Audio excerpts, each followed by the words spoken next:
ನೀವು ಒಂದ್ಸರಿ ಬಂದು ಸಿನಿಮಾ ನೋಡಿ, ಖಂಡಿತ ನೀವು ಅಕ್ಕಪಕ್ಕದವ್ರನ್ನೂ ಕರ್ಕೊಂಬರ್ತೀರಾ, ಮತ್ತೆ ನೀವು ಬರ್ತೀರಾ. ಈಗಿನ ಕಾಲದಲ್ಲಿ ಹಾಗೆ ಪ್ರೀತಿಗಿಂತ ಹೆಚ್ಚು ರಿಪ್ಲೈ ಮೇಲೆ ಇರೋದು. ಅದನ್ನ ಇಡೀ ಸಿನಿಮಾದಲ್ಲಿ ನೀಟಾಗಿ ತೋರಿಸಿದೆ. ಅವ್ರದ್ದು ಪಾತ್ರನೇ ಆಗಿದೆ ಸರ್. ಅಂದರೆ ಚಂಚಲ ಮನಸ್ಥಿತಿ ಹುಡುಗಿ ಹೇಗಿರ್ತಾಳೆ ಅನ್ನುವಂಥದ್ದನ್ನು ಇಡೀ ಕಥೆ ಹೇಳಿದೆ. ಬಟ್ ಮೊದಲನೇದಾಗಿ ಏನು ಗೊತ್ತಾ ಸರ್, ಈ ಸಿನಿಮಾನ ಪ್ರಾರಂಭ ಮಾಡಿದ್ದೆ ನನ್ನ ತಾಯಿಗೋಸ್ಕರ ಸರ್. ನನ್ನ ಕಲ್ಪನೆ ನನ್ನ ತಾಯಿ, ನನ್ನ ವಿಷನ್ನೇ ನನ್ನ ತಾಯಿ. ಅವಳು ಬೆಡ್ ಮೇಲೆ ಇದ್ದಾಗ ಆಡಿದಂಥ ಮಾತುಗಳು ನನ್ನ ನಿದ್ದೆಗೆಡಿಸಿರ್ತೀವ. ಅದಕ್ಕೋಸ್ಕರ ಹೆಂಗಾದ್ರೂ ಮಾಡಿ ಸಿನಿಮಾ ಮಾಡಬೇಕು ಅಂತಲೇ ಮಾಡಿದೆ. ನೀವು ಮೆಚ್ಚಬಹುದಾದ ಮತ್ತು ನೀವು ಮೆಚ್ಚುವ ಮೂಲಕ 4 ಜನರಿಗೆ ಹೇಳಬಹುದಾದ ಏನೋ ವಸ್ತುಗಳಿದೆ, ಏನೋ ಒಂದು ಪ್ರಯತ್ನ ಇದೆ ಅನ್ನೋದು ಖಂಡಿತವಾಗಿಯೂ ನನಗೆ ಅನಿಸಿರುವುದರಿಂದ ನೀವೆಲ್ಲರೂ ಈ ಸಿನಿಮಾವನ್ನು ನೋಡ್ತೀರಿ ಮತ್ತು ಪ್ರೋತ್ಸಾಹ ಮಾಡ್ತೀರಿ. ಇಂಥ ಹುಡುಗರಿಂದಲೇ ಹೊಸತು ಬರಲಿಕ್ಕೆ ಸಾಧ್ಯ. ಅವರದೇ ಆದಂಥ ಒಂದು ರೀತಿಯಲ್ಲಿ ಈ ಚಿತ್ರವನ್ನು ನಿಮ್ಮೆದುರು ತರುವ ಪ್ರಯತ್ನವನ್ನು ಮಾಡ್ತಾ ಇದ್ದಾರೆ. ನನ್ನನ್ನು ಸೇರಿ ಎಲ್ಲರೂ ನಾವು ಅವರ ಹಿಂದೆ ನಿಂತು ಆ ಸಿನಿಮಾವನ್ನು ಗೆಲ್ಲಿಸುವ ಮೂಲಕ ಕನ್ನಡ ಚಿತ್ರರಂಗವನ್ನು ಮತ್ತೊಂದು ಹೊಸ ಒಂದು ಆಶೋದಯದ ದಿಕ್ಕಿಗೆ ಮುಖ ಮಾಡಿಸುವಂಥ ಜವಾಬ್ದಾರಿ ಇದೆ ಅಂತ ನಾನು ಅಂದ್ಕೊಳ್ತೇನೆ.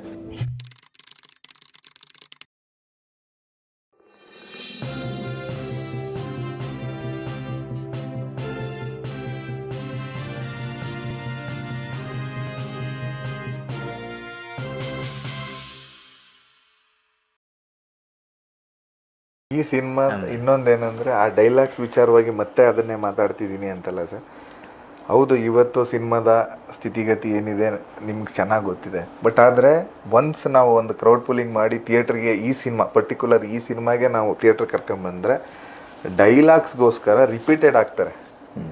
ಆಡಿಯನ್ಸ್ ಖಂಡಿತ ರಿಪೀಟೆಡ್ ಆಗ್ತಾರೆ ಅನ್ನೋ ಒಂದು ನನಗೆ ಪರ್ಸ್ನಲಿ ಕಾನ್ಫಿಡೆನ್ಸ್ ಇದೆ. ನಾನು ಎಲ್ರಿಗೂ ಅಂತ ನಾವು ಅದು ತಪ್ಪಾಗ್ತದೆ. ಬಟ್ ಆ್ಯಸ್ ಎ ಸಿನಿಮಾ ಮೇಕರಾಗಿ, ಆ್ಯಸ್ ಎ ಸಿನಿಮಾ ಒಂದು ತಂಡವಾಗಿ ನೀವು ಒಂದ್ಸರಿ ಬಂದು ಸಿನಿಮಾ ನೋಡಿ, ಖಂಡಿತ ನೀವು ಅಕ್ಕಪಕ್ಕದವ್ರನ್ನೂ ಕರ್ಕೊಂಬರ್ತೀರಾ, ಮತ್ತು ನೀವು ಬರ್ತೀರಾ. ಯಾಕೆ ಚೆನ್ನಾಗಿದೆ ಹೋಗಿ ನೋಡು ಅಂತನಲ್ಲ, ಜೊತೆಯಾಗಿ ನೀವು ಬರ್ತೀರಾ. Only because of dialogues. ಅದೇ ನಮ್ಮ ಒಂದು ಚಿತ್ರದ ಜೀವಾಳ. ಅದನ್ನು ನಾನು ಈ ಸಂದರ್ಭದಲ್ಲಿ ಹೇಳಕ್ಕೆ. ಉಳಿದಂಥ ಭಾಗಗಳು ಹೇಗಿದೆ ಸುಕೃತಿ, ನಿಮಗೇನಿಸ್ತದೆ? ಸರ್, ಒಟ್ಟಾರೆಯಾಗಿ ಎಲ್ಲೂ ತುಂಬ ಆಡಂಬರ ಆ ಥರದ್ದು ಏನೂ ಇಲ್ಲ. ಒಂದು ಸಿಂಪಲ್ ಆಗಿ ಒಂದು ನಮ್ಮ ನಾರ್ಮಲ್ ಲೈಫಲ್ಲಿ ಹೇಗೆ ಜನಗಳನ್ನ ನೋಡ್ತೇವೋ ಆ ರೀತಿಯಾಗಿರುವಂಥ ಒಂದು ಕತೆ. ಲವ್ ಸ್ಟೋರಿಯಾ ಇದು? ಲವ್ ಸ್ಟೋರಿನೂ ಇದೆ. ಅಂದರೆ ಒಂದು ಹುಡುಗ ಹೇಗೆ ಒಂದು ಹುಡುಗಿಗೆ ಆಕರ್ಷಿತವಾಗಿರ್ತಾನೆ ಅನ್ನೋದು ಅದನ್ನು ತೋರಿಸ್ತಾರೆ ಪದೇ ಪದೇ ಹೇಗೆ ಅಂತ. ಅಂದರೆ ಆ ಒಂದು ಲಿಂಕ್ ಕಟ್ ಆಗಲ್ಲ ಅಂತ, ಆ ಆಕರ್ಷಣೆ ಪಡೋವಂಥ ಲಿಂಕು ಯಾವಾಗಲೂ ಇರುತ್ತೆ ಅನ್ನೋವಂಥದ್ದೊಂದು ಹೇಳ್ತಾರೆ. ಆಮೇಲೆ ಅವಳ ಕ್ಯಾರೆಕ್ಟರು, ಆ ಹೀರೋಯಿನ್ ಏನು ಕ್ಯಾರೆಕ್ಟರ್ ಇದೆಯಲ್ಲ, ಅವಳದು ಮನ್ಸಿನ ವಿಚಲಿತ ಹೇಗೆ ಒಂದ್ಸತಿ ಹಿಂಗಿದ್ರೆ ಒಂದ್ಸತಿ ಬೇರೆ ಥರ ಥಿಂಕ್ ಮಾಡೋವಂಥದ್ದು. ಸೊ ಆ ಥರದ್ದು ಕ್ಯಾರೆಕ್ಟರ್ಗಳು ನಾವು ಪಾತ್ರ ದಿನನಿತ್ಯನೂ ನೋಡ್ತಿರ್ತೀವಿ ಸುಮಾರು ಕಡೆ. ಸೊ ಅಂಥದ್ದೊಂದು ಪಾತ್ರನ ಸ್ಕ್ರೀನ್ ಮೇಲೆ ನೋಡಿದಾಗ ನಮ್ಮ ಜೊತೆಲೇ ಏನೋ ನೋಡ್ತಾ ಇದ್ದೀವಿ ಅನ್ನೋ ಥರದೊಂದು ಫೀಲ್. ಸರಿ, ಒಂದು ಹುಡುಗಿ ಪ್ರೀತಿಸ್ತಾರೆ, ಅದನ್ನು ಕಂಟಿನ್ಯೂ ಮಾಡ್ತಾರೆ. ಬಟ್ ಅದು ಸೆಂಟ್ರಲ್ ಬರುತ್ತಲ್ಲ ಸರ್, ಈಗೋಗಳು, ಒಂದಷ್ಟು ವೈಮನಸ್ಸುಗಳು, ಅದು ಅಥವಾ ಅವಳು ಮೆಸೇಜ್ ಮಾಡಿಲ್ಲ, ರಿಪ್ಲೈ ಮಾಡಿಲ್ಲ, ಈ ಒಂದು ಮನಸ್ಥಿತಿಗಳಿರುತ್ತಲ್ಲ ಸರ್, ಅದು ಇಡೀ ಸಿನಿಮಾನ ಈಗಿನ ಕಾಲದಲ್ಲಿ ಹಾಗೆ ಪ್ರೀತಿಗಿಂತ ಹೆಚ್ಚು ರಿಪ್ಲೈ ಮೇಲೆ ಇರೋದು. ಅದನ್ನ ಇಡೀ ಸಿನಿಮಾದಲ್ಲಿ ನೀಟಾಗಿ ತೋರಿಸಿದ್ದೀನಿ ಸರ್. ಅಂದ್ರೆ ಚಂಚಲ ಮನಸ್ಥಿತಿ, ಪ್ರೀತಿ ಮಾಡದೇ ಇದ್ರೂ ಚಿಂತೆ ಇಲ್ಲ, ರಿಪ್ಲೈ ಮಾಡ್ತಾರೆ. ಅಂದ್ರೆ ಅವ್ರದ್ದು ಪಾತ್ರನೇ ಆಗಿದೆ ಸರ್. ಅಂದ್ರೆ ಚಂಚಲ ಮನಸ್ಥಿತಿ ಹುಡುಗಿ ಹೇಗಿರ್ತಾಳೆ ಅನ್ನುವಂಥದ್ದನ್ನು ಇಡೀ ಕಥೆ ಹೇಳಿದೆ. ಬಟ್ ಮೊದಲನೇದಾಗಿ ಏನು ಗೊತ್ತಾ ಸರ್, ಈ ಸಿನಿಮಾನ ಪ್ರಾರಂಭ ಮಾಡಿದ್ದೆ ನನ್ನ ತಾಯಿಗೋಸ್ಕರ ಸರ್. ನನ್ನ ಕಲ್ಪನೆ ನನ್ನ ತಾಯಿ, ನನ್ನ ವಿಷನ್ನೇ ನನ್ನ ತಾಯಿ. ಅವಳು ಬೆಡ್ ಮೇಲೆ ಇದ್ದಾಗ ಆಡಿದಂಥ ಮಾತುಗಳು ನನ್ನ ನಿದ್ದೆಗೆಡಿಸಿರ್ತೀವ. ಅದಕ್ಕೋಸ್ಕರ ಹೆಂಗಾದ್ರೂ ಮಾಡಿ ಸಿನಿಮಾ ಮಾಡಬೇಕು ಅಂತಲೇ ಮಾಡಿದೆ ಸರ್. ಅದು ಒಂದು ಸನ್ನಿವೇಶ ಇದೆ ಸರ್, ಅದು ಹೇಳಿದ್ರೆ ನನ್ನ ಕಣ್ಣಲ್ಲಿ ನೀರು ಬರುತ್ತೆ. ಅದನ್ನು ನಾನು ಸಿನಿಮಾ ರಿಲೀಸ್ ಆದಮೇಲೆ ಹೇಳ್ತೀನಿ. ಯಾಕಂದರೆ ಅವ್ರಿಗೆ ಸಿನಿಮಾ ಬರೋದು ಇಷ್ಟ ಇತ್ತಾ ಸರ್? ಅವ್ರಿಗೆ ತುಂಬ ಇಷ್ಟ ಆಯಿತು ಸರ್. ಕೆಲವರು ಮನೆಯಲ್ಲಿ ವಿರೋಧ ಮಾಡ್ತಾರೆ. ನನಗೆ ನನ್ನ ತಾಯಿ ಭಾಳ, ನನಗೆ ಸುಕೃತಿ ಬಗ್ಗೆ ಅಪ್ಪ ಮ್ಯಾನೇಜರು ಇತ್ಯಾದಿ ಎಲ್ಲ ಒಂದು ಬೇರೆ ಕಲ್ಚರ್ ಇರ್ತದೆ. ಅಂತವ್ರು ಒಬ್ಳೆ ಮಗಳನ್ನ ಹೇಗೆ ಸಿನಿಮಾಗೆ ಬಿಟ್ರು? ಇಲ್ಲ, ಅವ್ರ ತಾಯಿ ತುಂಬಾ ಸಪೋರ್ಟಿವ್ ಸರ್. ನಮ್ಮ ಶೂಟಿಂಗ್ ಇದ್ದಾಗೆಲ್ಲ ಬರ್ತಾ ಇದ್ರು, ಅವರೇ ಕರ್ಕೊಂಡ್ ಬರ್ತಾ ಇದ್ರು.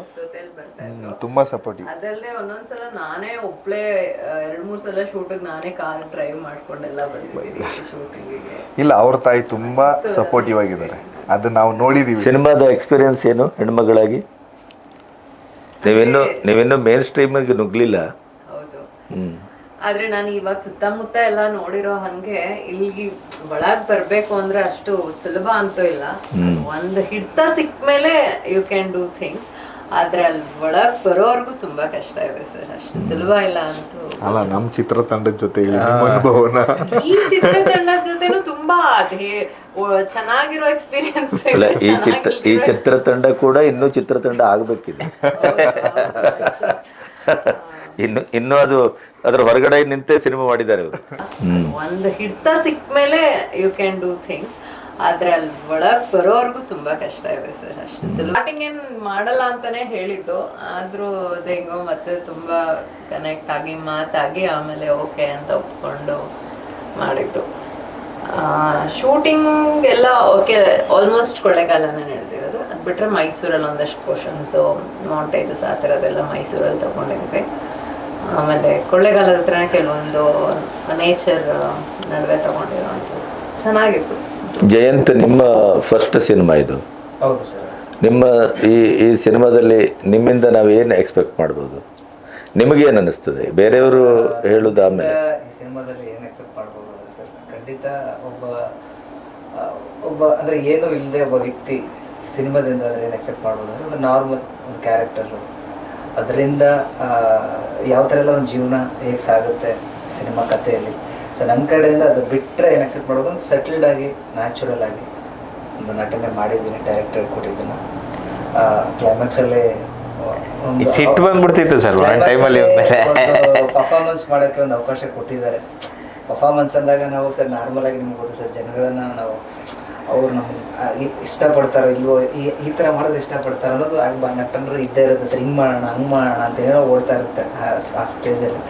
ಸೊ ಡೈರೆಕ್ಟ್ರು ನನಗೇನು ಬೇಕೋ ಅದನ್ನು ಮಾಡು, ಜಾಸ್ತಿ ಮಾಡಬೇಡ ಅಂತೇಳಿ ಸೆಟಲ್ಡಾಗಿ ಚೆನ್ನಾಗಿ ಮಾಡಿದ್ದಾರೆ. ಆ ಕ್ಯಾರೆಕ್ಟರ್ನ ನಾನು ಕ್ಯಾರಿ ಮಾಡಿದ್ದೀನಿ ಅಂತ ಎಲ್ಲೋ ಒಂದು ಕಡೆ ನನಗೆ ಅನಿಸುತ್ತೆ. ಅದು ಜನಕ್ಕೆ ಇಷ್ಟ ಆಗಿ ಅವ್ರಿಗೂ ಅನ್ನಿಸ್ಬೇಕು. ಆವಾಗ ನಾನು ಓಕೆ, ನನ್ನ ಕ್ಯಾರೆಕ್ಟರ್ನ ಕ್ಯಾರಿ ಮಾಡ್ಕೊಂಡು ಬಂದಿದೆ ಅಂತ ನನಗೆ ಅನಿಸುತ್ತೆ ಸರ್. ಇನ್ನೊಂದೇನೆಂದರೆ ಸರ್, ಇದು ನಾವು ಇಷ್ಟಪಟ್ಟವರು ಸಿಗಲಿಲ್ಲ ಅಂದರೆ ನಮ್ಗೇನು ಲೈಫಲ್ಲಿ ಸಿಗುತ್ತೆ ಅದನ್ನೇ ನಾವು ಇಷ್ಟಪಡ್ಬೋದು. ಅದನ್ನೇ ಇಷ್ಟಪಟ್ಕೊಂಡು ಲೈಫಲ್ಲಿ ಕ್ಯಾರಿ ಮಾಡ್ಕೊಂಡು ಹೋಗ್ಬೇಕು ಅಂದರೆ ಸಿನಿಮಾದ ಒಂದು ಜೀವಾಳ ಸರ್. ಆ ಲೈನ್ ಅದೇ. ಸೊ ಅದನ್ನ ಇಟ್ಕೊಂಡು ಮಾಡಿದ್ದಾರೆ. ಅದರಲ್ಲಿ ಡೈಲಾಗ್ಸ್ಗಳು, ಸಂಭಾಷಣೆ ಆಲ್ರೆಡಿ ಎಲ್ಲರೂ ಅದನ್ನೇ ಹೇಳ್ತಾ ಇದೀವಿ ಅಂದರೆ ಅಷ್ಟು ಆಳವಾಗಿ ಬರ್ತಿದ್ದಾರೆ ಎಲ್ಲ ಏನು ಗೊತ್ತಾ ಸರ್, ಎಲ್ಲ ಸರ್. ಒಂದು ಡೈಲಾಗ್ಸ್ ಇದೆ, ಅದನ್ನು ಹೇಳ್ಬೋದಾ? ಹೇಳಿ. ಅದು ಬಂದು ನಾನು ಕೆಲವು ಟೈಮಲ್ಲಿ ಹೇಳಿರ್ತೀನಿ. ಕಿರಣ್ ಅವ್ರಿಗೂ ಅದ್ಭುತವಾದ ಡೈಲಾಗ್ಸ್ ಹೇಳಿ ಕೊಟ್ಟಿರ್ತಾರೆ, ಅವರು ನನಗೂ ಕೊಟ್ಟಿರ್ತಾರೆ, ಎಲ್ರಿಗೂ ಸಮಾನ ಕೊಟ್ಟಿದ್ದಾರೆ. ಬಟ್ ಏನಂದ್ರೆ ತುಂಬಾ ಚೆನ್ನಾಗಿದೆ ಸರ್. ಅಂತ ಎಲ್ಲ ಡೈಲಾಗ್ಸ್ಗಳು ಹುಡುಗಿರು ಹಿಂಡಿದ್ರೆ ಜೇನು ತುಪ್ಪ, ಕರೆದ್ರೆ ಹಾಲು ತುಪ್ಪ, ಈ ತರ ಒಂದು ಡೈಲಾಗ್ಸ್ ನೋಡಿ. ನಾವು ಸಿಲ್ಚರಿಗೆ ಹಾಲು ತುಪ್ಪವೇ ಜಾಸ್ತಿ ಅಲ್ಲ, ಈ ನಡುವೆ ಅದೇ ನಡೀತಿದಲ್ಲ ಬೇರೆಯವ್ರ ಡೈಲಾಗ್ ಸರ್ ಚೆನ್ನಾಗಿದೆ, ಹೇಳ್ತೀನಿ. ಪೈಪೋಟಿ ನಡೀತಾ ಇದೆ. ಹುಡುಗ ಹೆಚ್ಚು ಕೊಲೆ ಮಾಡ್ತಾನ, ಹುಡುಗಿ ಹೆಚ್ಚು ಕೊಲೆ ಮಾಡ್ತಾಳ. ಪತ್ರಿಕೆ ನೋಡಿದಾಗೆಲ್ಲ ನಮಗೆ ಲೆಕ್ಕ ಹಾಕ್ಬೇಕು ಯಾರು ತೂಕ ಜಾಸ್ತಿ ಇದೆ. ಈ ತರ ಒಂದೊಂದು ಇದ್ರಲ್ಲೂ ಒಂದೊಂದು ಈ ತರ ಒಂದೊಂದು ಡೈಲಾಗ್ ನೋಡಿ. ನಾವು ಸಿನ್ಸಿಯರಾಗಿ ಸಿಮೆಂಟ್ ಹಾಕಿ ತಾಜ್ ಮಹಲ್ ಕಟ್ಟೋರು, ಗಡಿ ಬಿಡಿಲಿ ಗಾಜಾಕಿ ಗರುಡ ಮಹಲ್ ಕಟ್ಟೋರಲ್ಲ. ಒಂದ್ಸಲ ಬನ್ನಿ ಸಾಯೋವರೆಗೂ ಸಖತ್ತಾಗಿ ನೋಡ್ಕೊತೀವಿ ಏನಂತೀರ? ಈ ತರ ಸರ್, ಈ ತರ ಒಂದೊಂದು ಸರ್. ಅಂದ್ರೆ ಒಂದು ಏನು ಗೊತ್ತಾ ಸರ್, ನಮಗೆ ಅವ್ರಿಗೆ ಜಾಸ್ತಿನೂ ಓವರಾಗೂ ಆ್ಯಕ್ಟಿಂಗ್ ಮಾಡಿಸಿಲ್ಲ ಸರ್. ಎಲ್ಲಿ ಹೀರೋಯಿಸಮ್ ಕ್ಯಾರಿ ಮಾಡಿಬಿಡ್ತಾರೋ, ಎಲ್ಲಿ ಹೀರೋಯಿನಿಸಮ್ ಏನಿದೆಯೋ ಅದನ್ನು ಕ್ಯಾರಿ ಮಾಡಿಬಿಡ್ತಾರೋ. ಅವ್ರ ಮೈ ಮೇಲೆ ಏನು ಗೊತ್ತಾ ಸರ್, ಕೆಲವು ನಾಯಕಿರು ಅಥವಾ ದೊಡ್ಡ ದೊಡ್ಡ ನಾಯಕಿರು ಬಂದು ತಲೆಯಲ್ಲಿ ಬರಬಾರ್ದು ಅನ್ನೋದಕ್ಕೋಸ್ಕರ ಸರ್ ಏನಿದೆ ಅಷ್ಟೇ ಮಾಡಿ, ಜಾಸ್ತಿ ಮಾಡೋಕ್ಕೆ ಹೋಗ್ಬೇಡಿ ಅಂತಾನೆ ಹೇಳ್ತಿದ್ವಿ. ಇವರು ಅಷ್ಟೇನೆ ಸರ್. ಆಮೇಲೆ ಈ ತರ ಡೈಲಾಗ್ಸ್ ಎಲ್ಲ ಈ ಒಂದು ಯುವಕರಲ್ಲಿ ಅವರು ದಿನನಿತ್ಯ ಆಡೋ ಮಾತುಗಳಲ್ಲಿ ತುಂಬಾ ಬಳಕೆ ಇರುತ್ತೆ. ರಿಕ್ಷಾ ಹಿಂಭಾಗದಲ್ಲಿ ಇರ್ತದೆ ಜಾಸ್ತಿ. ಆಮೇಲೆ ಸುಮಾರು ಬಳಸ್ತಾ ಇರ್ತಾರೆ. ಸೊ ಹಿಂಗೆ ಸರ್, ಈಗ ಲಾರಿ ಹಿಂದೆ ವಾಕಿಂಗ್ ಮಾಡಿದ್ರೆ ಧೂಳು ಇಲ್ಲ, ಲಾರಿ ಹಿಂದೆ ಹಂಗಿದೆಯಲ್ಲ ಸರ್. ಲಾರಿ ಹಿಂದೆ ಹೋದ್ರೆ ಧೂಳು, ಹುಡುಗಿರ ಹಿಂದೆ ಹೋದ್ರೆ ಗೋಳು ಅಂತ ಇದೆಯಲ್ಲ, ಅದನ್ನ ನಾನು ಬೇರೆ ತರ ಹೇಳಿದ್ದೀನಿ ಸರ್. ಲಾರಿ ಹಿಂದೆ ವಾಕಿಂಗ್ ಮಾಡಿದ್ರೆ ಏನೋ ಗೋಳು ಬರುತ್ತೆ, ಹುಡುಗಿಯಿಂದ ಜಾಕಿಂಗ್ ಮಾಡಿದ್ರೆ ಗೂಳು. ಈ ಥರ ಒಂದು ಜಾಕಿಂಗ್ ವಾಕಿಂಗ್ ಇದೆಯಲ್ಲ ಸರ್, ಅದೊಂದು ಸ್ವಲ್ಪ ಒಂಚೂರು ಡಿಫ್ರೆಂಟಾಗಿ ಎತ್ಕೊಂಡು ಇಡೀ ಡೈಲಾಗ್ಗಳನ್ನ ಬರೆದಿದ್ದೀನಿ. ಇನ್ನೊಂದು ಕೆಲವು ಡೈಲಾಗ್ ಇದೆ ಸರ್, ಹೂ ಹಿಡ್ಕೊಂಡು ಊರು ಸುತ್ತರೆ ಹುಡುಗಿ ಸಿಗಲ್ಲ, ರಮ್ ಹಿಡ್ಕೊಂಡು ರೋಡಲ್ಲಿ ಕುಂತಿದ್ರೆ ರಂಬೆ ಅಂತ ಗೊಂಬೆ ಬರಲ್ಲ, ಹುಚ್ಚಿನ ಥರ ಗಡ್ಡ ಬಿಟ್ಕೊಂಡು ಗಿರಿಗೆಟ್ಲೆ ಹಾಕೋದು ಗೌರ್ಮೆಂಟ್ ಅಂತ ಗರ್ಲ್ ಸಿಗಲ್ಲ, ಸ್ಮೈಲ್ ಮಾಡಿ ಸ್ಟೈಲ್ ಆಗಿರಿ ಸುತ್ತ ಹುಡುಗಿ ಸಿಗ್ತಾರೆ. ಸಂಸಾರದಲ್ಲಿ ಸ್ಟೆಪ್ ಹಾಕೋನ ಸೆಲೆಕ್ಟ್ ಮಾಡ್ಕೊಳ್ಳಿ, ಒಂದೋ ಎರಡೋ ಮೂರೋ ಮಕ್ಕಳು ಮಾಡ್ಕೊಳ್ಳಿ, ಆಗಲಿಲ್ಲ ಅಂದರೆ ದತ್ತು ತಗೊಳ್ಳಿ. ಈ ಲೈನ್ಸ್ ಇದೆಯಲ್ಲ ಸರ್, ಅದು ಒಂದಷ್ಟು ಆಡಿಯನ್ಸ್ಗೆ ಅಥವಾ ಪಡ್ಡೆ ಹುಡುಗರಿಗೆ ಇಷ್ಟ ಆಗುತ್ತೆ ಅಂದ್ಬಿಟ್ಟೆ ಬರ್ತೀನಿ. ಮತ್ತೆ ಹೀರೋಯಿನ್ಗೂ ಏನು ಕಡಿಮೆ ಕೊಟ್ಟಿಲ್ಲ, ಕೌಂಟರ್ ಡೈಲಾಗ್ಗಳು ಅವ್ರದ್ದು ಇದೆ, ನಿಮ್ದು ಒಂದೆರಡು ಡೈಲಾಗ್ ಕೇಳಿ ದಯವಿಟ್ಟು ಹೇಳಿ. ಸಿನಿಮಾ ಅಷ್ಟೇ ಕೌಂಟರ್ ಡೈಲಾಗ್. ಬಟ್ ಆಕ್ಚುಲಿ ಇವಾಗ ಏನು ಹೇಳಿದೀವಿ ಸರ್, ಡೈಲಾಗ್ ಟೀಸರ್ಲಿದೆ. ಇಲ್ಲ ಒಂದು ಹೇಳಿ ನೀವು. ಅದನ್ನೇ ಹೇಳ್ತಾ ಇದ್ದೀವಿ ಸರ್. ಆ ಟೀಸರ್ ಇರುವಂತ ಒಂದು ಡೈಲಾಗ್ಗಳನ್ನೇ ಈಗಿನ ಸಂದರ್ಭಗಳಲ್ಲಿ ನಿಮ್ಮಂಥ ಹೊಸಬರು ಸಿನಿಮಾ ಮಾಡುವ ಕಷ್ಟ, ಸಿನಿಮಾ ಮಾಡುವ ನೋವು, ಹೌದು ದುಡ್ಡು ಕಾಸಿನ ಸಮಸ್ಯೆ ಇವನ್ನೆಲ್ಲ ಹೇಳ್ಕೊಳ್ತೀರಿ. ಆ ಕಾರಣಕ್ಕಾಗಿ ಜನ ಥಿಯೇಟರ್ ಬರಬೇಕು ಅನ್ನುವಂಥ ಕನಿಕರ ಅಂತೂ ಬೇಕಾಗಿಲ್ಲ ಅಂತ ಅಂದ್ಕೊಳ್ತೇನೆ. ಖಂಡಿತ ನಾವ್ ಹಂಗೆ ಕೇಳ್ತಾ ಇಲ್ಲ ಸರ್, ಅಲ್ವಾ? ಖಂಡಿತ ಹಂಗೆ ಕೇಳ್ತಾ. ಸೊ ಆಮೇಲೆ ಅದನ್ನ ಹಂಗ್ ತಗೊಳ್ಳೋದು ಇಲ್ಲ ಸರ್. ಹೌದು, ಅಲ್ಲ ಹಾಗೆ ತಗೊಂಡಿದ್ರೆ ಸುಮಾರು ಸಿನಿಮಾ ಗೆಲ್ತಿತ್ತು. ಹೌದೌದು. ಸಿನಿಮಾ ಇಂಡಸ್ಟ್ರಿ ಕರುಣೆಯಿಂದ, ಕನ್ನಡ ಚಿತ್ರ ಕರುಣೆಯಿಂದ ಬೆಳೆದಿದ್ರೆ ಎಷ್ಟೋ ಬೆಳೆದು ಬಿಡೋದು. ಅಲ್ಲ, ಕರುಣೆಯ ಒಂದು ಕಣ್ಣಾಗಿದ್ರೆ ಅಥವಾ ಆ ಥರದ್ದಾಗಿದ್ದಿದ್ರೆ ಸಿನಿಮಾ ಇಂಡಸ್ಟ್ರಿ ಹೀಗಿರ್ತಿರ್ಲಿಲ್ಲ. ಹೌದು ಸರ್, ಹೌದು. ಆದರೆ ನಾನು ಹೇಳೋದು, ನಿಮ್ಮ ಸಿನಿಮಾವನ್ನ ಜನ ನೋಡ್ತಾರೆ, ಗೆಲ್ಲಿಸ್ತಾರೆ, ಅಥವಾ ನಿಮ್ಮ ಆಶಯ ಒಂದು ಸಂವಹನ ಆಗಿ ಜನರ ಎದೆಗೆ ಮುಟ್ತದೆ ಅನ್ನುವಂಥ ವಿಶ್ವಾಸ ಇದೆಯಾ? ಖಂಡಿತ ಇದೆ ಸರ್, ಖಂಡಿತವಾಗಿದೆ ಸರ್. ಖಂಡಿತವಾಗಿದೆ. ನೀವು ಒಂದು ಸಿನಿಮಾವನ್ನು ನೋಡುವಂಥ ರೀತಿ ಇದೆಯಲ್ಲ, ಅದನ್ನು ಸಿನಿಮಾ ನೋಡಿದ ತಕ್ಷಣ ನೀವು ಖಂಡಿತವಾಗಿ ಭಾವುಕರಾಗ್ತೀರ. ನನಗೆ ನಂಬಿಕೆ ಇದೆ ಸಿನಿಮಾದ ಕ್ಲೈಮ್ಯಾಕ್ಸು ನಿಮ್ಮನ್ನು ಆ ಒಂದು ಹಂತಕ್ಕೆ ತಗೊಂಡೋಗುತ್ತೆ ಅನ್ನುವಂಥದ್ದಿದೆ. ಸಿನಿಮಾದ ಡೈಲಾಗ್ಗಳಿದೆಯಲ್ಲ ಸರ್, ಇಡೀ ಸಿನಿಮಾ ನೋಡ್ಸ್ಕೊಂಡು ಹೋಗುತ್ತೆ. ನೀವು ಜಾಲಿಯಾಗಿ ಕೂತ್ಕೊಂಡು 2 ಅವರು ಬುಡಪ್ಪ ಒಳ್ಳೆ ಸಿನಿಮಾ ನೋಡಿದೆ ಅನಿಸುವಂಥ ಒಂದು ಮನಸ್ಥಿತಿಗೆ ಬರ್ತೀರ. ಬಟ್ ನಾನಂತೂ ಕೆಟ್ಟ ಸಿನಿಮಾ ಅಂತೂ ನಾನು ಮಾಡೋಕ್ಕೆ ಹೊರಟಿಲ್ಲ.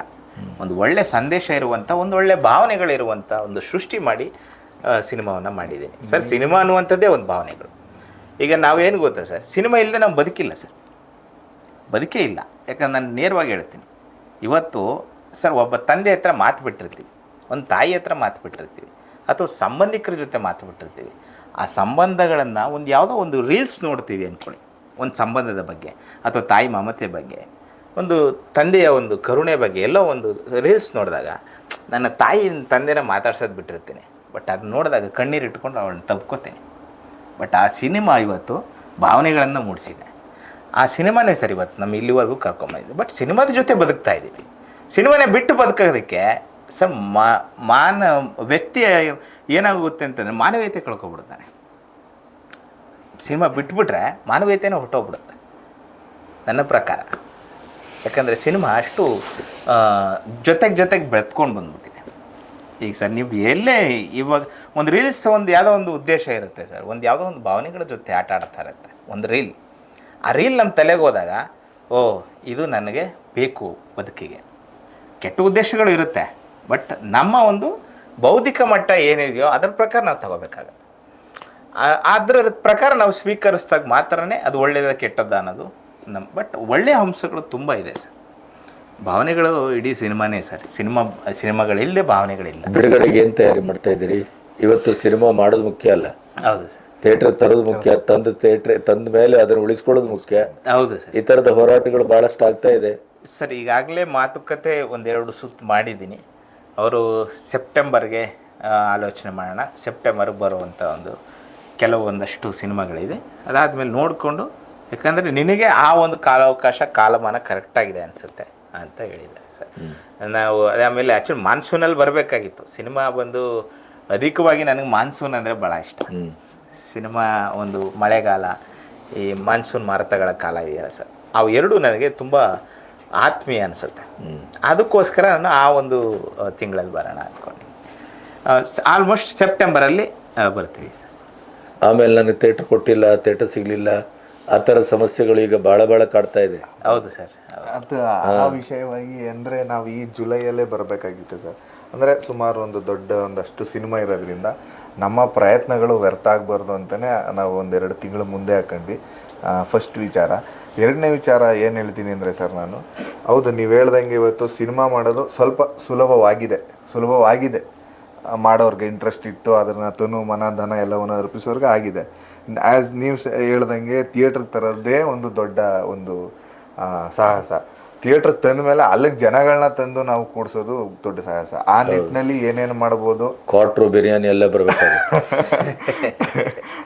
ಆ ಪ್ರಯತ್ನಗಳು ಈ ನಡುವೆ ನಡೀತಾ ಇದೆ. ನಿಮ್ಮ ಚಾನಲ್ ಮುಖಾಂತರನೂ ನಾವು ಅದೇ ಒಂದು ನಾವು ಕೇಳ್ಕೊಳ್ಳೋದು ಸೊ ನಮಗೆ ನೀವು ಅವಕಾಶ ಮಾಡಿಕೊಟ್ಟಿದ್ದಕ್ಕೆ ನಮಗೆ ದೊಡ್ಡ ಏನು ಹೇಳ್ಬೋದು. ನಿಮ್ಮ ಬರಹಗಳನ್ನ ಚಿತ್ತಾರದಲ್ಲಿ ಓದ್ತಾ ಇದ್ದೆ ಸರ್. Thank you, sir. ಚಿತ್ತಾರದಲ್ಲಿ ಓದ್ತಾ ಇದ್ದೆ ನಿಮ್ಮ ಬರವಣಿಗೆಗಳನ್ನು. ನಾನು ನೇರವಾಗಿ ನಿಮ್ಮನ್ನ ಭೇಟಿ ಮಾಡೋದು ಬಹಳ ಖುಷಿ ಆಯ್ತು ಸರ್. ಬಹಳ ನನ್ಗೆ, ಯಾಕಂದ್ರೆ ನಾನು ನೋಡಿದ ತಕ್ಷಣ ಅಯ್ಯೋ ನಾನು ಚಿತ್ತಾರದಲ್ಲಿ ನೋಡು ಆ ಒಂದು ಯಾವುದೋ ಒಂದು ಸಣ್ಣ ಒಂದು ಪುಟದಲ್ಲಿ ಒಂದು ಪ್ರೊಫೈಲ್ ತರ ಬರ್ತಾ ಇತ್ತು ಸರ್, ವಾಟ್ಸಪ್ ಪ್ರೊಫೈಲ್ ತರ ಕೆಲವು ನಿಮ್ಮ ಒಂದಷ್ಟು ಬರವಣಿಗೆಗಳಿರ್ತಿತ್ತು. ನಾನು ಅವಾಗ ಓದ್ತಾ ಇದ್ದೆ ಚಿತ್ತಾರನ. ಆವಾಗ ನನಗೆ ಖಂಡಿತವಾಗಿ ನಾನು ಇವತ್ತು ನಿಮ್ಮ ಜೊತೆ ಮಾತಾಡ್ತಿದ್ದೆ, ನನಗೆ ಭಾಳ ಖುಷಿ ಆಗ್ತಾ ಇದೆ ಸರ್. ಭಾಳ ಒಂದು ಒಳ್ಳೆಯ ಒಂದು ಸಂದರ್ಶಕರಾಗಿ ಮತ್ತು ಇವತ್ತು ಅತ್ಯುನ್ನತ ಸ್ಥಾನದಲ್ಲಿ ಚಿತ್ರರಂಗದಲ್ಲಿ ಒಂದಷ್ಟು ಪ್ರತಿಭೆಗಳನ್ನ ಬೆಳೆಸಿದ್ದೀರಾ, ಪತ್ರಕರ್ತರನ್ನ ಬೆಳೆಸಿದ್ದೀರಾ. ತುಂಬ ಖುಷಿ ಇದೆ ಸರ್ ನನಗೆ. ಆಮೇಲೆ ಒಬ್ಬ ಹಿರಿಯ ಪತ್ರಕರ್ತರಾಗಿ ನಿಮ್ಮ ಹತ್ರ ನಾನು ಲಾಸ್ಟ್ ಟೈಮ್ ಒಂದು ಇಂಟರ್ವ್ಯೂಲಿ ಹೇಳಿದ್ದೆ ಸರ್. ಹೌದು, ಇವತ್ತು ನಮ್ಮ ಸಿನಿಮಾ ರಂಗದಲ್ಲಿ ನಾನು ನೋಡ್ತಿರಂಗೆ ಈ ರೀಲ್ಸ್ನ ಹಾವಳಿ ಜಾಸ್ತಿ ಆಯಿತು. ಇದರಿಂದ ಜನಗಳು ಬರ್ತಾಯಿಲ್ಲ ಆಚೆ, ಸಿನಿಮಾಗೆ ಥಿಯೇಟ್ರಿಗೆ ಬರ್ತಾಯಿಲ್ಲ.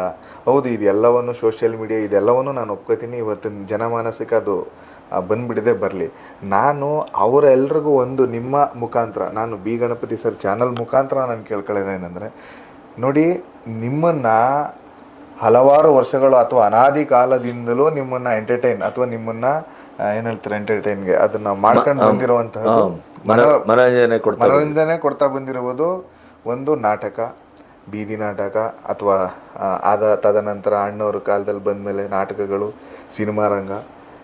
ಇದು ತಾಯಿ ರೂಪದಲ್ಲಿದೆ. ಈ ಸಣ್ಣ ಸಣ್ಣ ಅವ ಮಕ್ಕಳಾಗಿ ಹುಟ್ಟಿರೋಂಥ ರೀಲ್ಸ್ ಆಗ್ಬೋದು, ಇನ್ನೊಂದಾಗ್ಬೋದು, ದಯವಿಟ್ಟು ತಾಯಿನ ಕೊಲ್ಲಬೇಡಿ. ಸಿನಿಮಾ ನಮಗೆ ತಾಯಿ ಲೆಕ್ಕ. ಆ ತಾಯಿನ ಕೊಲ್ಲಬೇಡಿ. ಆ ರೀಲ್ಸು ಅಥವಾ ಸೋಷಿಯಲ್ ಮೀಡಿಯಾ ಇದರಿಂದ ತಾಯಿನ ಕೊಲ್ಲಬೇಡಿ. ದಯವಿಟ್ಟು ಅದನ್ನು ಉಳಿಸ್ಕೊಳ್ಳಿ. ಬನ್ನಿ ಸಿನಿಮಾನ ಥಿಯೇಟ್ರಲ್ಲೇ ನೋಡಿ, ಆ ತಾಯಿನ ಉಳ್ಸೋಕ್ಕೆ ಟ್ರೈ ಮಾಡಿ. ಹೌದು, ಇವತ್ತು ನೀವು ರೀಲ್ಸ್ ಮಾಡ್ತೀರಾ, ಏನಕ್ಕೆ ರೀಲ್ಸ್ ಮಾಡ್ಬೋದು? ಒಂದು ಸಾಂಗಿಗೆ ರೀಲ್ಸ್ ಮಾಡ್ತೀರಾ ಅಥವಾ ಏನೋ ಒಂದು ಡೈಲಾಗಿಗೆ ರೀಲ್ಸ್ ಮಾಡ್ತೀರಾ. ಆದರೆ ಎಲ್ಲದರ ಮೂಲ ಎಲ್ಲಿದೆ ಸರ್? ಸಿನಿಮಾನೇ. ಸೊ ನಿಮ್ಗೆ ಎಷ್ಟು ವರ್ಷ ಸಿಗ್ಬೋದು? ಅದೇ ಕಂಟೆಂಟ್ ನೋಡಿದ್ರೆ ನಿಮಗೆ ಬೇಜಾರಿದೆ ರೀಲ್ಸ್ ಮಾಡೋರಿಗೆ. ಮತ್ತೆ ಇದೇ ಕಂಟೆಂಟ್ ಮಾಡೋನೆ, ಮತ್ತೆ ಇದೇ ರೀಲ್ಸ್ ಮಾಡ್ತಾನೆ, ಮತ್ತೆ ಇದೆ. ಸೊ ನಿಮಗೆ ಏನಾಗುತ್ತೆ ಅಂದರೆ ಹೊಸತನ ಹುಟ್ಟಲ್ಲ. ನೀವು ಸಿನಿಮಾ ರಂಗವನ್ನು ಬೆಳೆಸ್ತಾ ಹೋದಷ್ಟು, ಸಿನಿಮಾ ರಂಗನ ಬೆಳೆಸ್ತಾ ಹೋದಷ್ಟು ನಿಮಗೆ ನೀವು ಒಂದು ಮುಂದೆ ಬರೋದಕ್ಕೆ ನಿಮ್ಮ ಕಂಟೆಂಟ್ ಉಳ್ಕತ್ತದೆ ಅಥವಾ ಕಂಟೆಂಟ್ ಸಿಗ್ತಾ ಇರುತ್ತೆ. ನೀವು ತಾಯಿನೇ ಕೊಂದುಬಿಟ್ರೆ ಮತ್ತು ಮಕ್ಕಳು ಎಲ್ಲಿಂದ ಹುಟ್ಟುತ್ತವೆ ಅನ್ನೋದು ನನ್ನ ಒಂದು ಪ್ರಶ್ನೆ ಇವತ್ತಿನ ದಿನ ಇದಕ್ಕೆ. ಯಾಕಂದರೆ ಎಲ್ಲ ಯಾರನ್ನೇ ಕೇಳಿ ರೀಲ್ಸು ಸೋಷಿಯಲ್ ಮೀಡಿಯಾ. ಸೊ ಯಾಕೆ ತಾಯಿನೇ ಕೊಲ್ತಾ ಇದ್ದೀರಾ ನೀವು? ಸಿನಿಮಾನ ಕೊಲ್ಲಬೇಡಿ ದಯವಿಟ್ಟು. ನೋಡಿ, ಹೌದು, ಎಲ್ಲರೂ ಒಳ್ಳೆ ಸಿನಿಮಾನೇ ಮಾಡಲ್ಲ ಅಥವಾ ಎಲ್ಲರೂ ಕೆಟ್ಟ ಸಿನಿಮಾನೇ ಮಾಡಲ್ಲ. ಅದನ್ನು ಹೇಳೋಕ್ಕೆ ನಾವು ತುಂಬ ಚಿಕ್ಕವರಾಗ್ತೀವಿ. ಬಟ್ ದಯವಿಟ್ಟು ಸಿನಿಮಾಗಳನ್ನ ನೋಡಿ, ನಿಮ್ಮ ಜಡ್ಜ್ಮೆಂಟಲ್ಲಿ ನೋಡಿ. ಯಾರೋ ಬಂದ್ಬಿಟ್ಟು ಚೆನ್ನಾಗಿಲ್ವಂತೆ, ಚೆನ್ನಾಗಿದೆ ಅಂತೆ.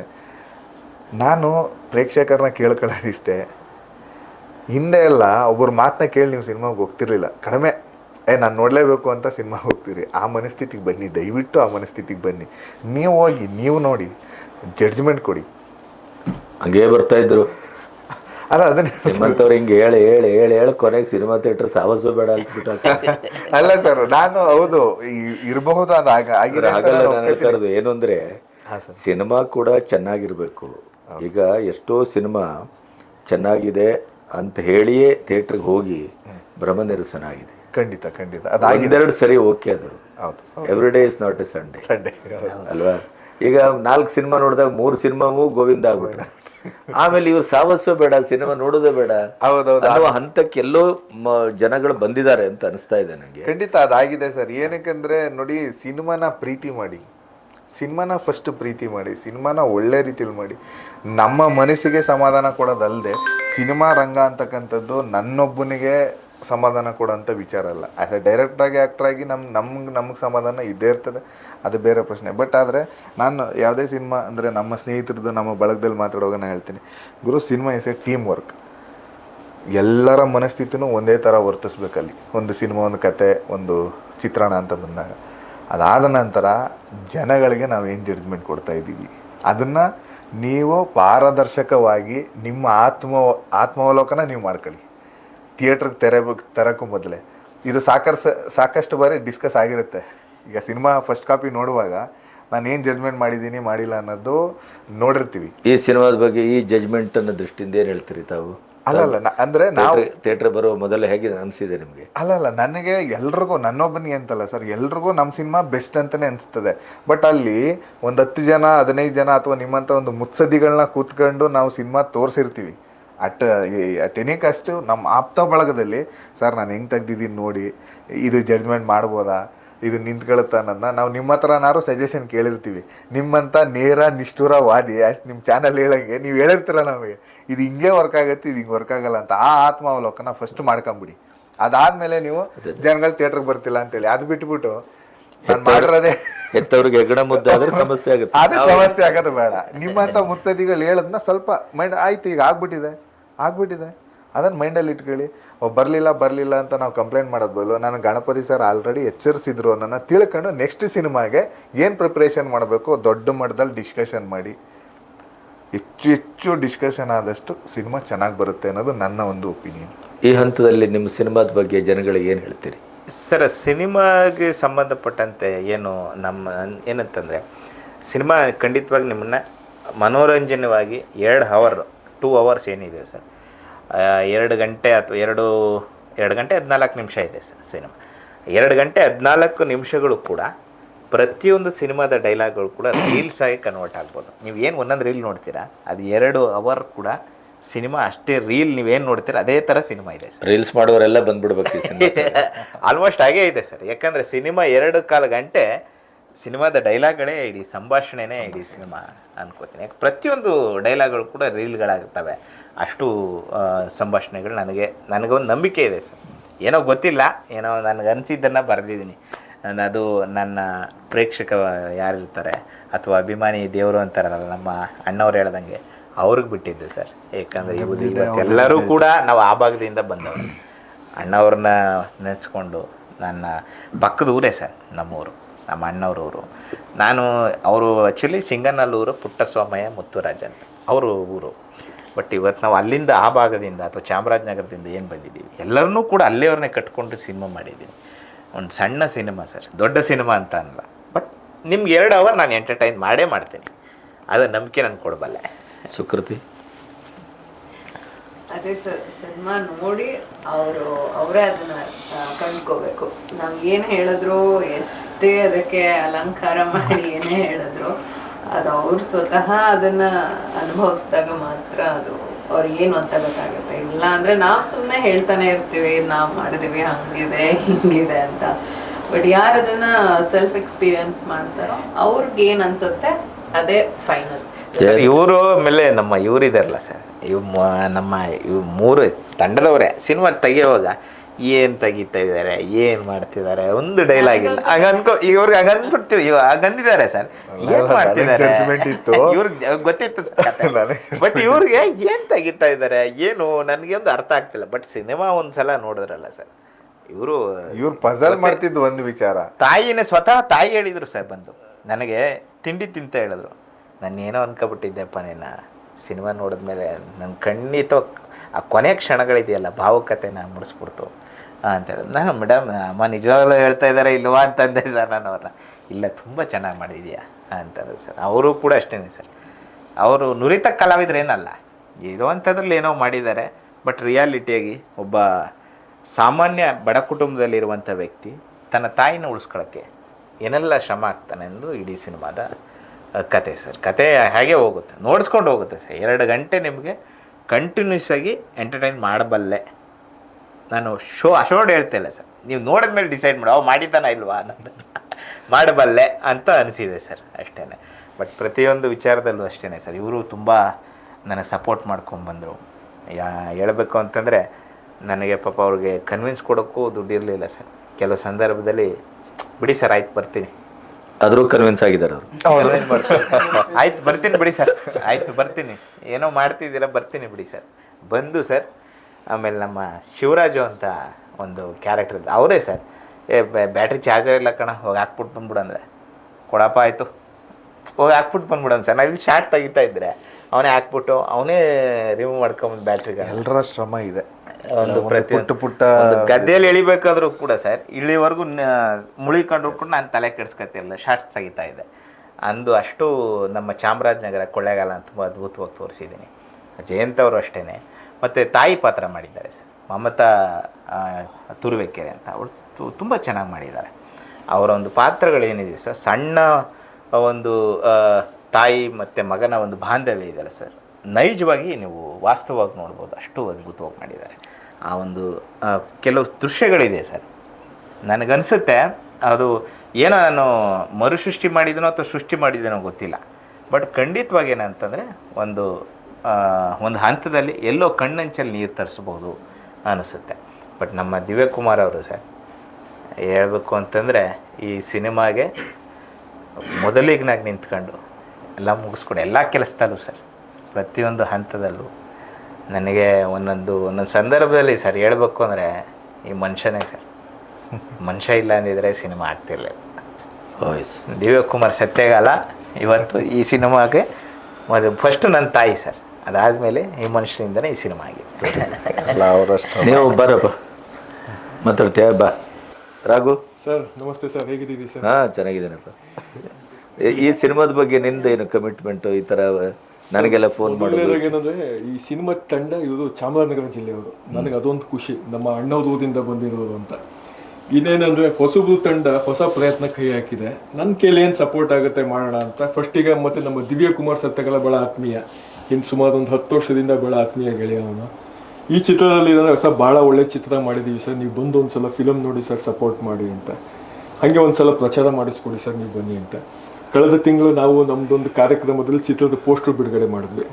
ಹಾಗೆ ಮಹೇಂದ್ರ ಅವ್ರದ್ದು ಪರಿಚಯ ಆಯಿತು, ಮಹೇಂದ್ರ ಅವ್ರ ಜೊತೆನೂ ಮಾತಾಡಿಸ್ದೆ, ಸರ್ ತುಂಬ ಚೆನ್ನಾಗಿ ಬಂದಿದೆ ಫಿಲಮು ಸರ್ ನೋಡಿ ಅಂತ. ಅವ್ರ ಬ್ರದರ್ ಜಯಂತ್ ಅವರು ಚೆನ್ನಾಗಿ ಮಾಡಿದ್ದಾರೆ ಅಂತ. ಮತ್ತು ಹೀರೋಯಿನ್ ಅವರು ಅಲ್ಲೇ ಪರಿಚಯ ಆದರು ಸರ್, ನನಗೆ ಸುಕೃತಿ ಅವರು ಅಲ್ಲೇ ಪರಿಚಯ ಆದರು. ಯಾಕೆ ಈ ಹೊಸ ತಂಡಕ್ಕೆ ನಮ್ಮ ಕೈಯಲ್ಲಿ ಏನಾಗುತ್ತೆ, ಒಂದು ಅಳಿಲ್ ಸೇವೆ ನಾವೇನು ಮಾಡ್ಬೋದು ನೋಡೋಣ ಅಂತ ಪ್ರಯತ್ನ ಪಟ್ಟಾಗ ಆಮೇಲೆ ಸರಿ ಗಣಪತಿ ಸರ್ ಚಾನಲಲ್ಲಿ ಒಂದು ಸಲ ಮಾತಾಡ್ಸೋಣ ಹಿಂಗೆ ಅಂತ ಇಲ್ಲಿ ಕರ್ಕೊಂಡ್ಬಂದಿದ್ದೀವಿ ಸರ್. ಚಿತ್ರ ಹಾಡು ಕೇಳಿದ್ದೀನಿ ನಾನು, ಹಾಡು ಭಾಳ ಅದ್ಭುತವಾಗಿ ಬಂದಿದೆ. ಈ ತಿಂಗಳ ಕೊನೆಯಲ್ಲಿ ಅವರು ಒಂದು ಫಿಲ್ಮ್ ತೋರಿಸ್ಕೊಡ್ತೀನಿ ಅಂತ ಹೇಳಿದ್ದಾರೆ, ಫಿಲ್ಮಲ್ಲಿ ನೋಡ್ತೀನಿ, ನಾನು ನೋಡ್ತೀನಿ. ಬಟ್ ಇವ್ರು ಹೇಳೋ ಕತೆ ಎಲ್ಲ ಕೇಳಿದಾಗ ನನಗೂ ಖುಷಿ ಆಯಿತು ಸರ್, ನಾನು ಇಂಪ್ರೆಸ್ ಆಯಿತು. ಸರಿ ನನ್ನ ಕಡೆಯಿಂದ ಏನು ಮಾಡ್ಬೋದು ಅದನ್ನು ಮಾಡೋಣ ಅಂತ ಚಿತ್ರತಂಡದ ಜೊತೆ ಇದ್ದೀನಿ ಸರ್. ವೀಕ್ಷಕರೇ, ಇಲ್ಲಿಯವರೆಗೆ ಹೊಸ ತಂಡ, ಹೊಸ ಆಲೋಚನೆ, ಒಂದಿಷ್ಟು ಹೊಸತನವನ್ನು ಏನೋ ತರುವ ಪ್ರಯತ್ನ ನಡೆದಿದೆ ಅನ್ನೋದು ನನಗೂ ಇದು ಅರ್ಥ ಆಗ್ತಾ ಇದೆ. ನಾವು ನಿಮ್ಮೊಟ್ಟಿಗೆ ಇಷ್ಟೊತ್ತು ಮಾತಾಡಿದರ ಕಾರಣದಿಂದ ಗುರುತ್ವಾಕರ್ಷಣೆ ಒಂದು ಗುರುತ್ವರಾದಂಥ ಸಿನಿಮಾ ಅಥವಾ ಅದ್ಭುತವಾದಂಥ ಸಿನಿಮಾ ಅಂತ ಅದರ ಪ್ರಚಾರದ ಮಟ್ಟಿಗೆ ಹೇಳುವ ಅಗತ್ಯ ಇಲ್ಲ ಅಂತ ಅಂದ್ಕೊಳ್ತೇನೆ. ಆದರೆ ಅವರ ಶ್ರಮವನ್ನು ಪ್ರಶ್ನಿಸುವಾಗಿಲ್ಲ, ಅವರ ಕಳಕಳಿಯನ್ನು ಪ್ರಶ್ನಿಸುವಾಗಿಲ್ಲ, ಸಿನಿಮಾ ಮೇಲಿನ ಅವರ ಪ್ರೀತಿಯನ್ನು ಯಾರೂ ಪ್ರಶ್ನಿಸುವಾಗಿಲ್ಲ. ಹಾಗಾಗಿ ತುಂಬ ರಾ ಆಗಿದ್ದಾರೆ ಅವರು. ಯಾವುದೇ ಸಿನಿಮ್ಯಾಟಿಕ್ ಆದಂಥ ಈ ಗಾಂಧಿನಗರದ ಕಿಲುಬಿಲ್ಲದೆ, ಅದರ ಯಾವುದೇ ರೀತಿಯ ಗಿಲಿಟ್ ಇಲ್ಲದೇ ಇದ್ದದ್ದನ್ನು ಇದ್ದ ಹಾಗೆ ಮಾತಾಡಿದರು ಅಂತ ನನಗನ್ನಿಸ್ತಾ ಇದೆ. ಹಾಗಾಗಿ ಆ ಸಿನಿಮಾದಲ್ಲಿ ಏನಾದರೂ ಒಂದು ನೋಡಬಹುದಾದ, ನೀವು ಮೆಚ್ಚಬಹುದಾದ ಮತ್ತು ನೀವು ಮೆಚ್ಚುವ ಮೂಲಕ 4 ಜನರಿಗೆ ಹೇಳಬಹುದಾದ ಏನೋ ವಸ್ತುಗಳಿದೆ, ಏನೋ ಒಂದು ಪ್ರಯತ್ನ ಇದೆ ಅನ್ನೋದು ಖಂಡಿತವಾಗಿಯೂ ನನಗೆ ಅನಿಸಿರುವುದರಿಂದ ನೀವೆಲ್ಲರೂ ಈ ಸಿನಿಮಾವನ್ನು ನೋಡ್ತೀರಿ ಮತ್ತು ಪ್ರೋತ್ಸಾಹ ಮಾಡ್ತೀರಿ. ಇಂಥ ಹುಡುಗರಿಂದಲೇ ಹೊಸತು ಬರಲಿಕ್ಕೆ ಸಾಧ್ಯ. ಈಗ ನಾವು ಈಗಾಗಲೇ ನೋಡಿದ್ದೇವೆ, ಹಳೆ ತಲೆಮಾರು ಒಂದು ಹಂತಕ್ಕೆ ನೇಪಥ್ಯಕ್ಕೆ ಸೇರಿದೆ. ಮಧ್ಯದಲ್ಲಿ ಬಂದವರು, ಒಂದಿಷ್ಟು ಗೆದ್ದವರು ಕನ್ನಡದ ನೆಲದ ಮೇಲ್ಗಡೆ ಅವರು ಫ್ಲೈ ಮಾಡ್ತಾ ಇದ್ದಾರೆ. ಇನ್ನೊಂದಿಷ್ಟು ಜನ ನೆಲದಲ್ಲಿದ್ದು ಬಸವನ ಹುಳುವಿನ ಹಾಗೆ ತೆವಳ್ತಾನೆ ಇದ್ದಾರೆ. ಸೊ ಒಟ್ಟು ಚಿತ್ರರಂಗ ಅಯೋಮಯವಾಗಿದೆ, ಯಾವುದೂ ಕೈಗೆ ಸಿಗ್ತಾ ಇಲ್ಲ. ನಮಗೆ ಮುಷ್ಟಿಗೆ ದಕ್ಕದೇ ಇದ್ದಂಥ ಸ್ಥಿತಿಯಲ್ಲಿ ಇವತ್ತಿನ ಚಿತ್ರರಂಗ ಇರೋದರಿಂದ ಬಹುಶಃ ಇಂಥ ಹೊಸಬರು, ಹೊಸ ತಂಡ ಒಂದು ಹೊಸತನದ ಮೂಲಕ ಅದಕ್ಕೆ ಒಂದು ಮಗ್ಗಲು ಮರೆಯುವ ಒಂದು ಕೆಲಸವನ್ನು ಮಾಡ್ತಾರೆ ಅಂತ ನಾನು ನಂಬಿದ್ದೇನೆ. ಹಾಗಾಗಿ ಮಹೇಂದರ್ಗಿರ್ಬೋದು, ಜಯಂತ್ ಇರ್ಬೋದು, ಸುಕೃತಿ ಇರ್ಬೋದು, ನನ್ನ ಗೆಳೆಯ ರಾಘು ನನಗೆ ಪರಿಚಯ ಮಾಡಿದ್ದು ಇವರನ್ನು, ಆಮೇಲೆ ದಿವ್ಯಕುಮಾರು ಈ ಸಿನಿಮಾಕ್ಕೆ ಒಂದು ರೀತಿಯ ಬೆನ್ನೆಲುಬಾಗಿ ನಿಂತಿದ್ದಾರೆ ಅನ್ನೋದು ನಿರ್ದೇಶಕರ ಅಂತರಾಳದ ಮಾತು. ಈ ಹುಡುಗರ ಸಿನಿಮಾವನ್ನು ನೀವು ಗೆಲ್ಲಿಸಬೇಕು. ಯಾಕೆಂತಂದರೆ ಇಂಥ ಒಂದು ತಂಡ ಗೆದ್ದಾಗಲೇ ಹೊಸ ತಂಡ ಬರಲಿಕ್ಕೆ ಸಾಧ್ಯ. ಹಾಗಾಗಿ ಅವರನ್ನು ಭ್ರಮನಿರಸನಗೊಳಿಸಬೇಡಿ. ಅವರು ಬಿಡುಗಡೆಯ ದಿನಾಂಕವನ್ನು ಈಗ ಸ್ಪಷ್ಟವಾಗಿ ಹೇಳ್ತಾ ಇಲ್ಲ, ಆದರೆ ಸೆಪ್ಟೆಂಬರಲ್ಲಿ ಬರ್ತಾರೆ ಅಂತ ಅಂದ್ಕೊಂಡಿದ್ದಾರೆ. ಅವರು ಪ್ರಚಾರವನ್ನು ಅವರ ಮಟ್ಟಿಗೆ ಒಂದಿಷ್ಟು ಮಾಡ್ತಾರೆ. ಪ್ರಚಾರ ಅತಿಯಾದರೂ ಅಮೃತವು ವಿಷ ಅದು. ಹಾಗಾಗಿ ಒಂದು ಹಿತಮಿತವಾದಂಥ ಅವರದೇ ಆದಂಥ ಒಂದು ರೀತಿಯಲ್ಲಿ ಈ ಚಿತ್ರವನ್ನು ನಿಮ್ಮೆದುರು ತರುವ ಪ್ರಯತ್ನವನ್ನು ಮಾಡ್ತಾ ಇದ್ದಾರೆ. ನನ್ನನ್ನು ಸೇರಿ ಎಲ್ಲರೂ ನಾವು ಅವರ ಹಿಂದೆ ನಿಂತು ಆ ಸಿನಿಮಾವನ್ನು ಗೆಲ್ಲಿಸುವ ಮೂಲಕ ಕನ್ನಡ ಚಿತ್ರರಂಗವನ್ನು ಮತ್ತೊಂದು ಹೊಸ ಒಂದು ಆಶೋದಯದ ದಿಕ್ಕಿಗೆ ಮುಖ ಮಾಡಿಸುವಂಥ ಜವಾಬ್ದಾರಿ ಇದೆ ಅಂತ ನಾನು ಅಂದ್ಕೊಳ್ತೇನೆ. ಇವರೆಲ್ಲರಿಗೂ ಮತ್ತೊಮ್ಮೆ ಶುಭ ಹಾರೈಸ್ತಾ ಈ ಮಾತನ್ನು ಮುಗಿಸ್ತಾ ಇದ್ದೇನೆ. ನಮಸ್ತೆ. ನಮಸ್ತೆ ಸರ್.